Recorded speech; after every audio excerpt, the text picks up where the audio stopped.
हम पढ़ रहे थे हिंदी व्याकरण में पाठ 6 कारक। ओके, हमने कारक की परिभाषा, उसके भेद, ओके, और उनके भेदों की हमने दो कारक के भेदों की परिभाषाओं को पढ़ चुके थे। अब हम पढ़ेंगे आगे पेज नंबर 31 में, कंटिन्यू करेंगे इसी का कारक के भेदों को। ओके, इनकी परिभाषाएं। पहचान, क्रिया से पहले क्या अथवा किसको लगाकर प्रश्न कीजिए, जो उत्तर मिले वह कर्म कारक होगा। जैसे राम ने रावण को मारा, किसको मारा? रावण को, ये क्या है? कर्म कारक है। इसी तरह से इसी का तीसरा कारक है करण कारक। इसकी परिभाषा है संज्ञा या सर्वनाम के जिस रूप से कार्य को करने के साधन का बोध हो उसे करण कारक कहते हैं।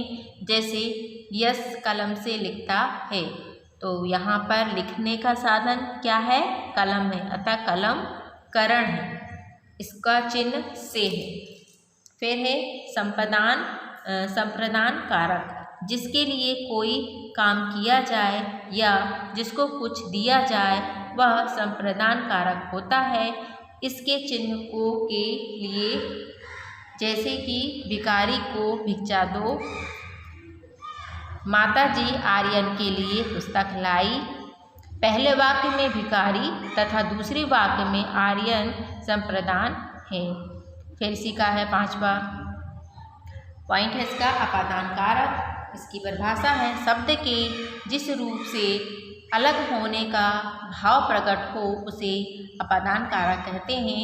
इसका चिन्ह से है, जैसे कि बादल से बूंदें गिरती हैं, गंगा हिमालय से निकलती है।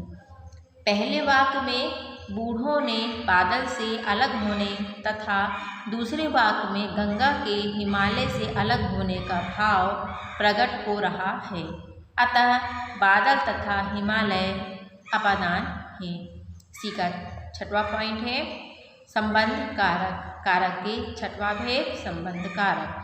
जब संज्ञा अथवा सर्वनाम का अन्य संज्ञा अथवा सर्वनाम के साथ संबंध दिखाया जाए तो वहाँ पर संबंध कारक होता है, जिसके चिन्ह का, की, के आदि।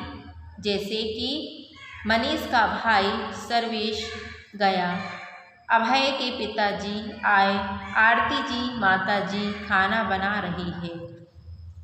इसी तरह से पहले वाक्य में मनीष का भाई के साथ, दूसरे वाक्य में अभय का पिता के साथ, तीसरे वाक्य में आरती का माता के साथ संबंध दिखाया गया है, तो ये क्या है? संबंध कारक है। देखेंगे 7 पॉइंट इसी का कारक के भेद का। अधिकरण कारक। क्या है अधिकरण कारक? शब्द के जिस रूप से क्रिया के आधार का बोध हो उसे अधिकरण कारक कहते हैं। जैसे कि सरल शब्दों में कहा जा सकता है कि जहाँ पर या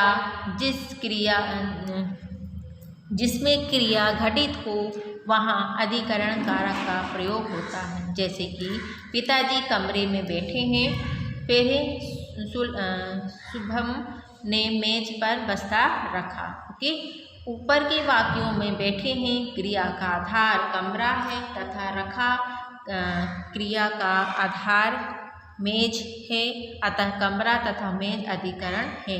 अधिकरण कारण के चिन्ह में पर के ऊपर के अंदर है।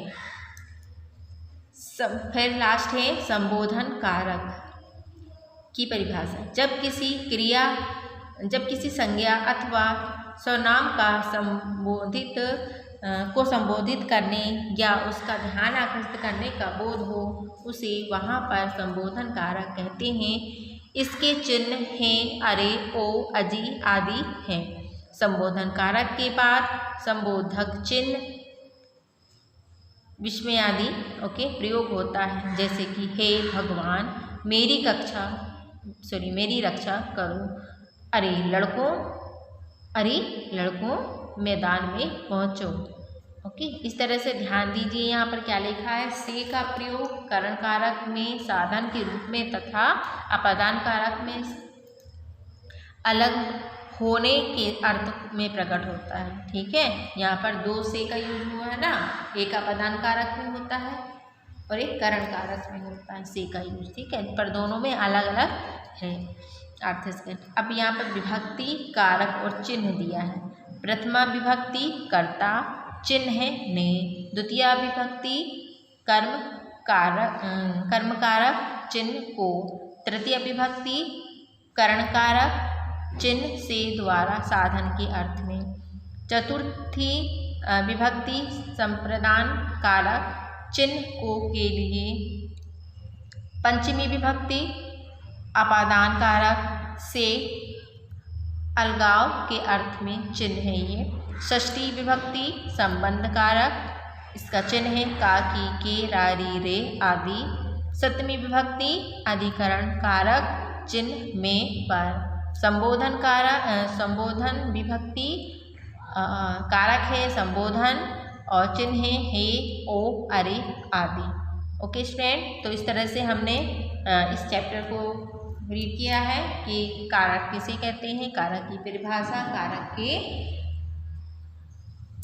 विभक्तियों को और उनकी परिभाषाओं को हमने देखा। ओके, कल की वीडियो में हम इनके प्रश्न उत्तरों को, खाली स्थान और इनके अलग अलग अभ्यास प्रश्नों को करेंगे। Okay student.